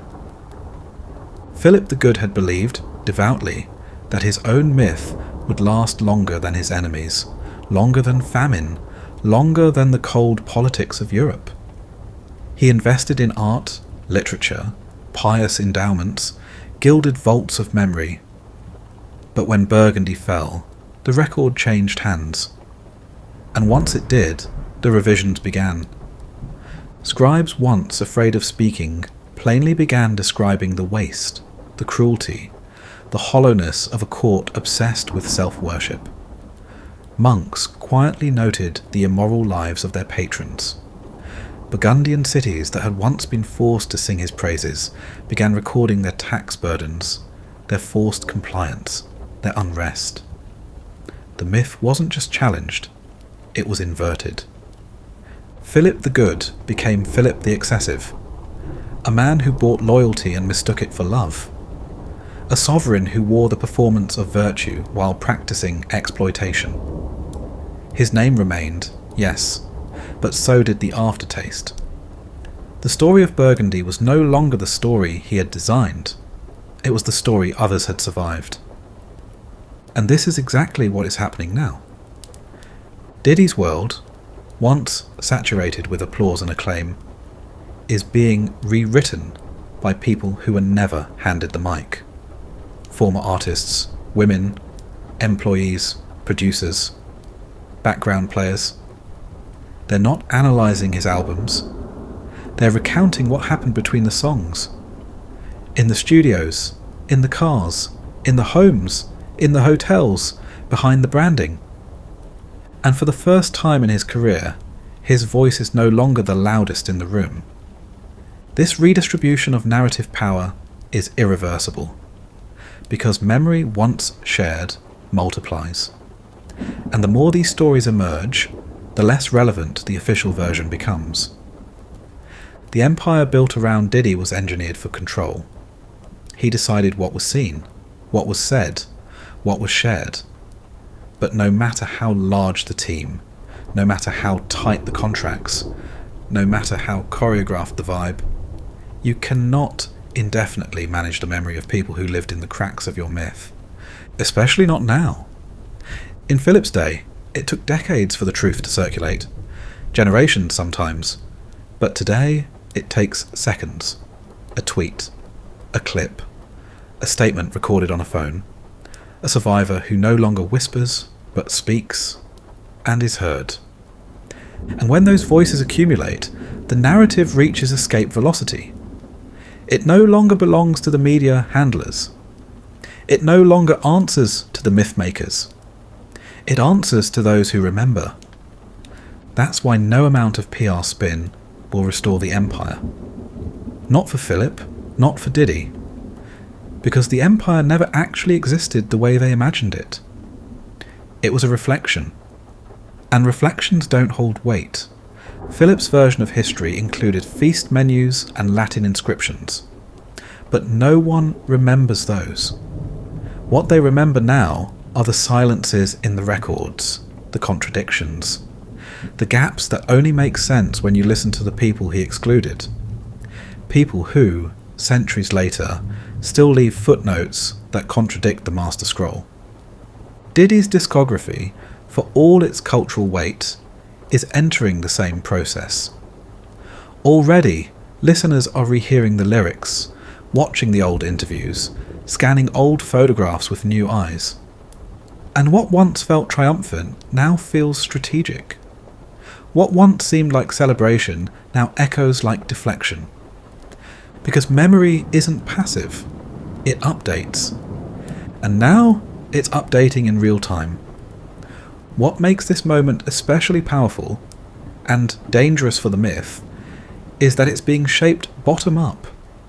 Not by elite historians, not by rival moguls, but by the overlooked, the erased, the background characters in someone else's legend. And once they begin to tell the truth, not even the most expensive rebranding can reclaim the old narrative. Philip tried to inscribe himself into eternity, but the only parts that lasted were the ones he couldn't control. The debts, the violence, the voices, the eroded stones of his castles, repurposed by peasants who had once funded his illusion. Diddy's attempts to hold the centre, to silence or distract or remind us who he used to be, may meet the same end. Because the centre doesn't hold when the outside world stops believing in it. And that is what we're watching now. Not just a fall from grace, but a handover of authorship. Philip is now taught as a lesson, not of triumph, but of spectacle mistaken for permanence. His art survives, but its message has changed. The faces in his tapestries are still smiling, but we know better now. And in a generation, that may be Diddy's fate too. The albums will still exist, the videos, the fashion, but the context will have changed. A new caption, a new awareness. And the next time someone asks, who was he? The answer will no longer be his, it will be everyone else's. When the myth dies, it doesn't disappear, it decomposes. Slowly, publicly, and like all decomposing things, it begins to smell. First faintly, then unmistakably. Philip the Good didn't vanish from the record after his death. He became a reference point, a curiosity, a character in the slow march of European history, less a man, more a lesson in what happens when control becomes an identity. His palaces remained, their gilded walls peeling. His portraits endured, their colours muted, the grandeur dulled. His courtly rituals were still studied, not as models of governance, but as artefacts of delusion. Once the myth collapses, what's left is picked over. Historians, students, even casual tourists walk through the ruins, literally and metaphorically, and try to make sense of it. They ask, who was this man? Why did he matter? What did he leave behind? The answers are never the ones the mythmaker intended. And Diddy's myth is already entering this phase. The videos still play, the awards still glitter. But context is a virus. Once it enters the bloodstream of a story, it changes how everything looks. The old music videos feel off. The celebrations seem overcompensated. The laughter forced. The charm weaponized.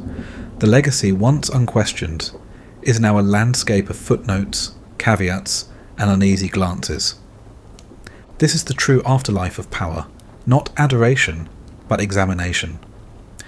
Philip believed, or at least hoped, that he would be remembered as a prince of peace, of art, of refined diplomacy.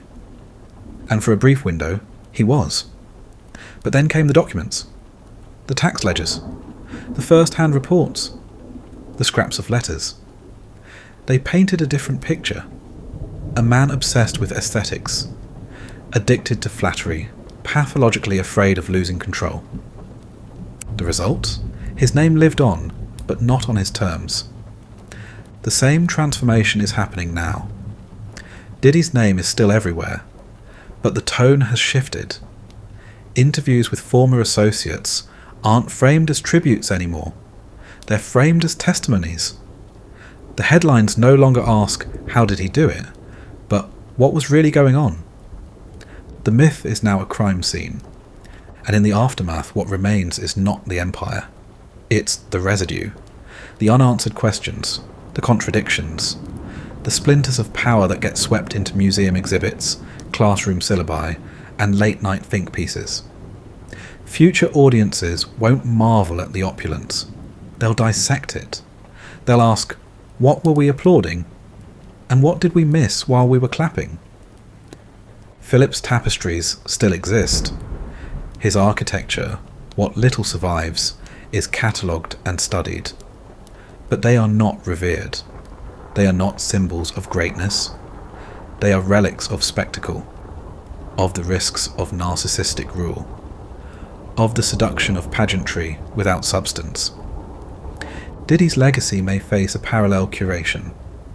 The music won't vanish, nor the fashion, nor the business blueprints. But the myth of the untouchable mogul, the man whose power always seemed blessed by charisma, is bleeding out. What's replacing it is colder, slower, more honest.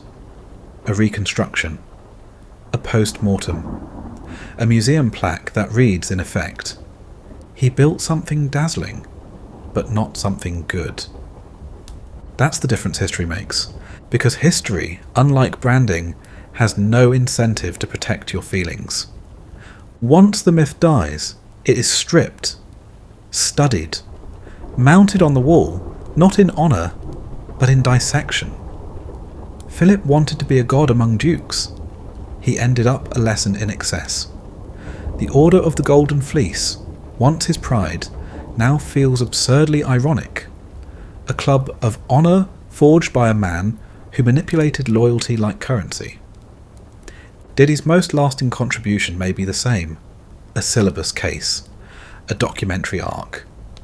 The face of a cautionary tale about charisma, control, and what happens when no one tells you no for 30 years straight. What remains is not just the story of one man, but of everyone who lived beneath his empire. Everyone who had to smile through the pain. Everyone who learned the hard way that image isn't identity. that power without empathy is simply tyranny in designer clothes. And that's the part of the myth that survives longest, the damage. Because history remembers greatness only when it survives the light. What doesn't becomes a warning label, a footnote, a scar. Power without accountability doesn't last. But it doesn't vanish either. It mutates. It becomes erratic, fragile. It starts eating its own architecture. This is what happened to Philip the Good. For decades, he curated power like a Renaissance art dealer curates relics.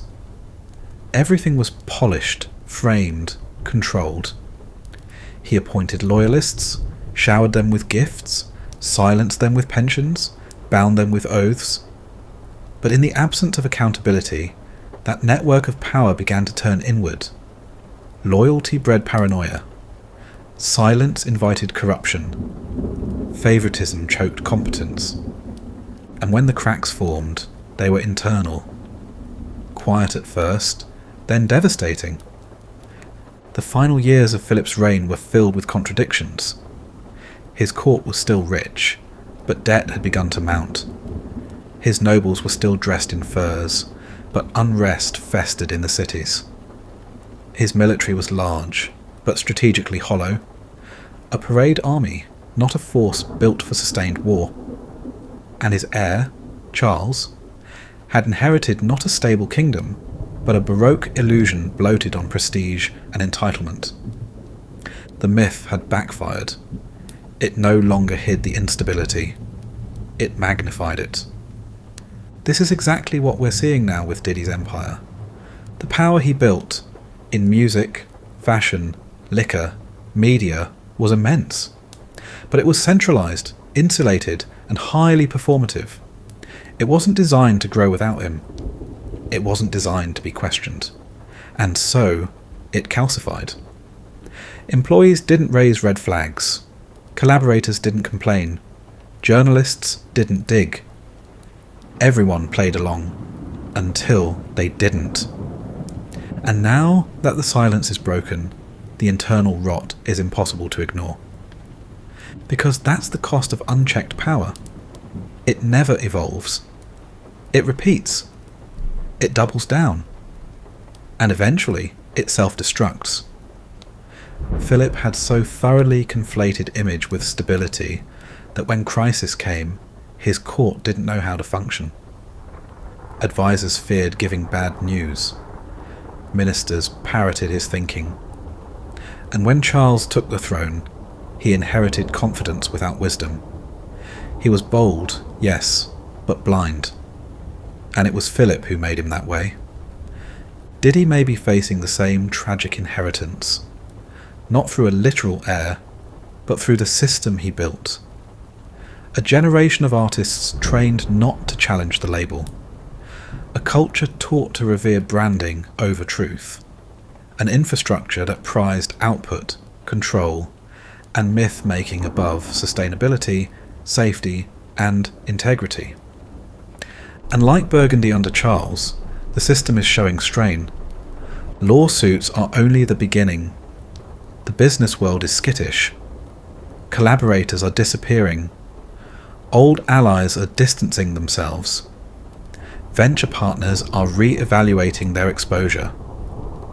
The myth that once attracted investment and applause now carries liability. Every endorsement becomes a risk. Every cosign an asterisk. This is the sound of empire folding inward. The money may still flow. The buildings may still stand. The catalogue may still stream. But the energy, the gravity, is gone. And without gravity, everything floats away. Quietly. Irrevocably. Philip never recovered. His death didn't trigger mourning. It triggered panic. His territories unravelled. His knights defected. His legacy fell to squabbling dynasties. The man who once stood as a beacon of Burgundian strength was, in the end, a symbol of why charisma and pageantry are poor substitutes for institutional strength. Diddy, if he continues down this path, may meet the same fate. Already the applause is fading. Already the tone has shifted. He may survive the lawsuits. He may even survive the public scorn. But what he won't survive is the erosion of belief. Because that's what made the myth work. The belief in his brilliance, his vision, his invincibility. And that belief is evaporating because the myth told us Diddy was a genius, a kingmaker, a mogul, a brand, but the evidence suggests something else. A man who mistook domination for genius, who demanded loyalty instead of trust, who managed his image but lost his legacy, just like Philip. In the end, both men were architects of their own ruin, not because they were weak, but because they were too strong for too long, with no one around them allowed to challenge the weight. And when that happens, when no one can say no, the empire becomes a mausoleum long before the tomb is built. Legacies like Philip's and Diddy's don't vanish. They linger, not in glory, but in blueprint. Once collapsed, myths like theirs leave behind fragments, patterns of behaviour, symbols of power, habits of control, that others inherit, often unknowingly. Future rulers study their rise, future artists imitate their confidence. The glamour survives long after the rot, and that's the most dangerous after effect of a failed empire, the illusion that it's still worth building one just like it. After Philip the Good's fall, the aesthetic of his court lived on. The pageantry, the velvet, the ceremonial orders. The idea that you could govern through sheer force of spectacle, that aesthetics and loyalty oaths could paper over deep structural decay. Kings across Europe borrowed from him. So did emperors. Even as Burgundy disappeared from the map, its myth kept whispering. Not about the collapse, but about the presentation. Diddy's legacy threatens a similar endurance. Not the lawsuits, not the violence, but the branding. The blueprint of control disguised as innovation. The tight grip over artist image. The elevation of the mogul to demigod. That model still glows in the minds of aspiring tastemakers. Even as the foundation burns, people are still studying the architecture. This is how empire myths survive their own implosion. They leave behind their most dangerous parts. Because it's not the downfall that gets remembered first. It's the era of dominance. The magazine covers, the gold, the sound bites, the perfectly timed camera angles. Philip's decadence was later replicated at Versailles. Diddy's style lives on in every executive who thinks charisma makes him bulletproof, every gatekeeper who believes fear is an acceptable management strategy, every artist who thinks brand is identity. But culture doesn't forget forever. It evolves. And eventually it begins to recognize the pattern. It starts by re-examining the source, asking, what did we miss? What did we ignore? How did we participate in the illusion? In Philip's case, it took decades, but the revision came. Historians began to see his reign not as a golden age, but as a carefully staged decline. Burgundy was rich, yes, but its wealth was hollowed out by ritual. Its court beautiful, yes, but brittle. The empire had become performance, and performance doesn't survive succession. That realization changed how later rulers governed. Some leaned harder into absolutism, but others began to diversify power, codify checks, empower bureaucracies. Philip became a warning, not of weakness, but of unchallenged strength. The kind that makes empires top-heavy and dangerously dependent on one man's illusion. Diddy's blueprint, now under siege, may undergo the same transformation. The next generation of artists and executives is watching. They're taking notes, not just on what he achieved, but how it's unravelling. The lawsuits, the exits, the silence. The fact that so many people close to him refused to speak for decades, then all started speaking at once. That's a signal, a rupture in the myth. And it tells the next generation something profound. That control isn't leadership. That branding isn't morality. That power, if it isn't checked, becomes a liability not just to others, but to itself. Because power that devours everything around it eventually runs out of room. It can't evolve. It can't share. It can't survive a new climate. Philip the Good ruled like a constellation. Every star orbiting him, every narrative tied to his glow. When he disappeared, everything around him fell into chaos. That's not strength. That's fragility wearing perfume. Diddy, for all his innovation, made the same mistake. The empire was built around him. It was him. So when the allegations began, when the myth began to falter, there was nothing left to hold it up. No structure. No culture of dissent. No accountability mechanism. Just a man. And a mirror. That is the shadow of their myths. Not the glamour, but the cost. And what culture is starting to do now, finally, painfully, is weigh that cost more carefully. In music, in politics, in celebrity, in business. People are asking, what are we applauding? What are we protecting? Who pays the price for someone else's shine?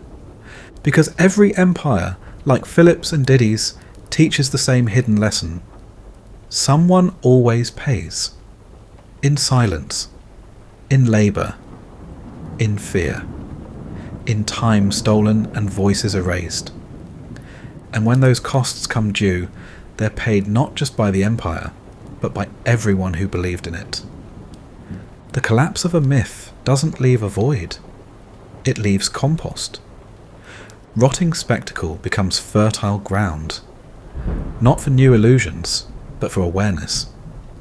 Awareness of how myths are made, who they serve, and what happens when we let power dress itself in perfection. The trick is not to forget the myth. It's to remember it accurately. This is how cultures heal, not through denial, not through nostalgia, but through confrontation. Philip the Good is still remembered, but not as he wished. The embroidered images of his court remain, but their meaning has shifted. Once symbols of stability and greatness, they are now read with a historian's eye.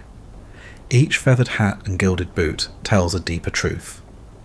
This was a house built on beauty and silence, not durability. And in classrooms and museums, his legacy is no longer protected by reverence.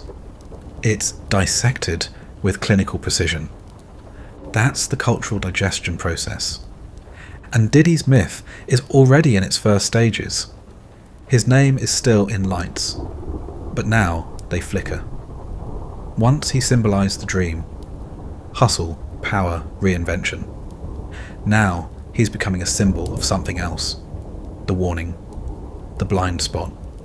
The cost of allowing charisma to become cover. The price paid by everyone who smiled politely while the music played and the light stayed just dim enough to hide the fear. This transformation doesn't happen overnight. It's slow, uneven, emotional. Some fans resist it, some collaborators hedge, some media outlets retreat to safe nostalgia. But over time, culture learns to reread the old footage, recontextualize the awards, retell the stories not as celebrations but for famille, but as evidence.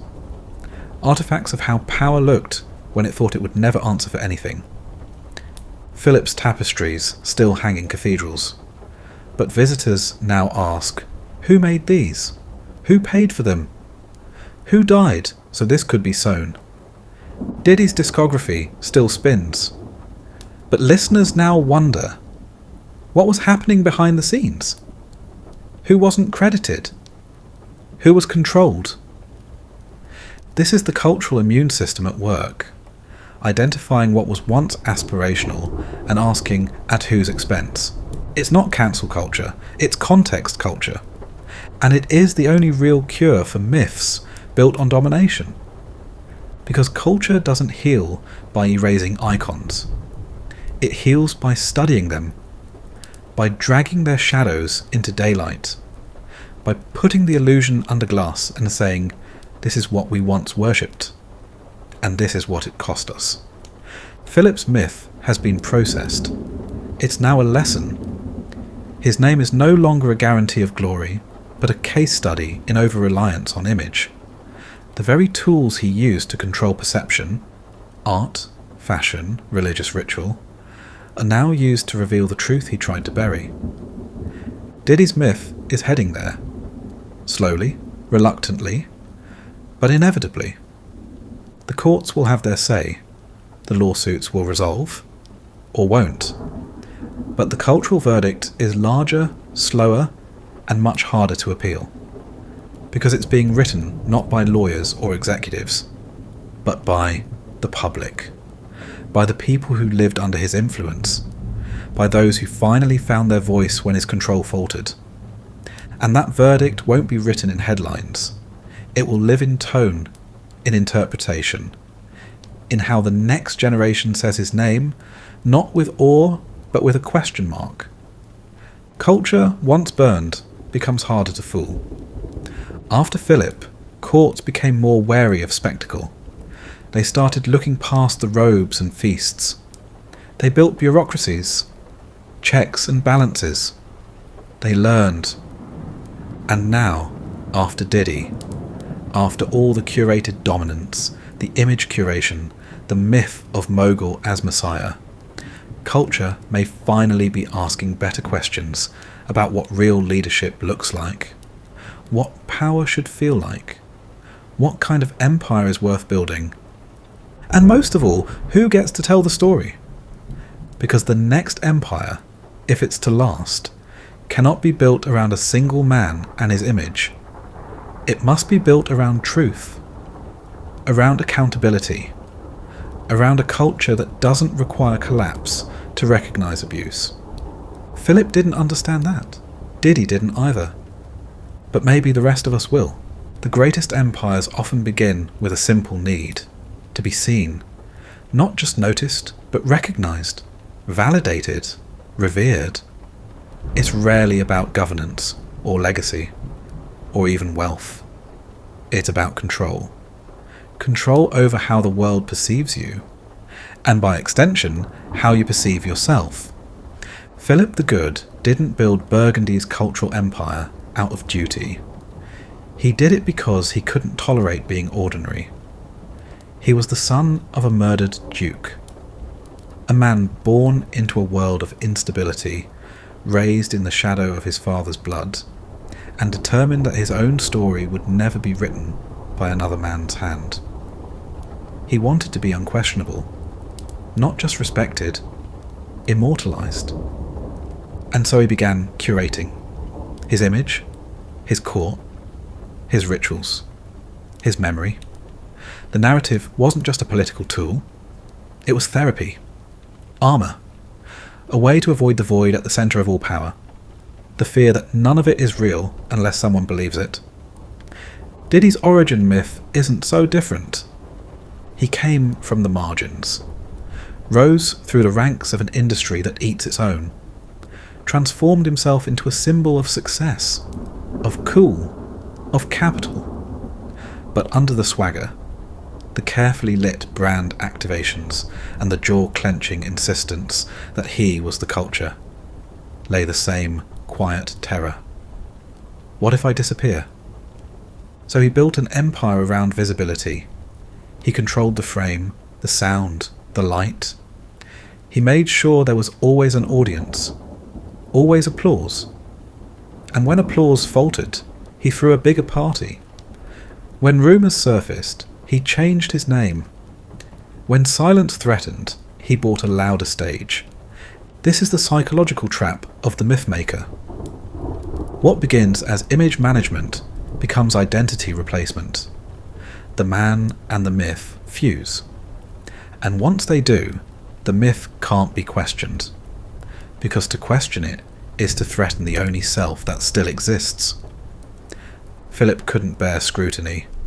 He needed every tapestry to flatter, every procession to obey, every noble to kneel with a smile. Diddy, too, seemed to suffocate without dominance. Every collaborator had to orbit. Every moment had to centre him. Every silence had to be filled, not with introspection, but with brand. But identity that requires constant affirmation is not strength. It's hunger. And hunger makes men dangerous. Philip turned to surveillance, control. Control disguised as ritual. Control disguised as love. Diddy, according to testimony and legal filings, turned to fear. Allegedly, he used power to isolate, intimidate, and erase opposition. Not because he was strong, but because his entire identity required obedience. This is what unchecked myth-making costs a man. Himself. Because eventually, the lie becomes the only voice he can hear. And the empire he built to glorify himself becomes a labyrinth, one with no exit, only mirrors. Philip died believing he had outlived his enemies, but he hadn't. He had only outlived their voices. And once he was gone, those voices filled the silence, and they rewrote him. Diddy may survive the courts. He may reappear in some form, but the silence is over, and the voices are growing. And they too are beginning to rewrite him, not as the mogul, the mentor, the genius, but as the man who could not stop performing even as the curtain burned. This is the lesson of both men, that when you build your entire identity around control, eventually that control turns inward. It becomes obsession, isolation, delusion, and when the mask finally slips, not in some grand courtroom explosion, but in a slow, sad collapse of applause, what remains is not a king or a mogul. It is a man, alone, fragile, and terrified of being forgotten. Philip the Good built Burgundy into a theatre. Diddy built himself into a brand.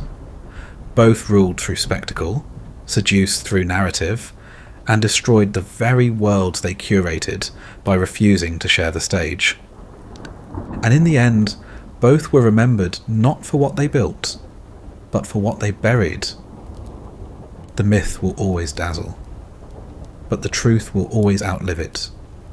And history will remember, not the performance, but the cost of keeping it running.